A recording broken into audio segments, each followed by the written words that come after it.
When to pick Hungarian hot wax peppers.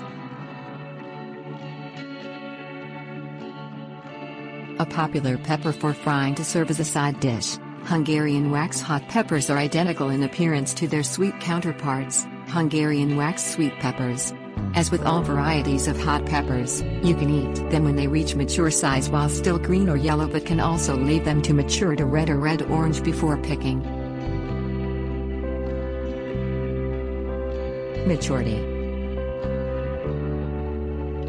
Hungarian hot wax peppers mature an average of 70 days after setting out transplants.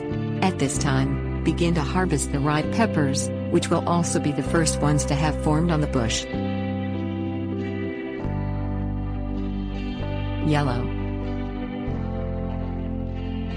Harvest Hungarian wax peppers when their color turns from pale green to pale, lemony yellow. Check the plant every few days, as the peppers will not all mature at once. Red-orange. Left on the bush, Hungarian wax peppers will turn a red-orange color as they reach full maturity, as will most varieties of hot and sweet peppers. They will have a richer flavor and the texture will be less crisp than those harvested while still yellow. Leave a few Hungarian wax peppers to mature to red-orange if you plan to can or pickle them, as they will make the finished product more colorful.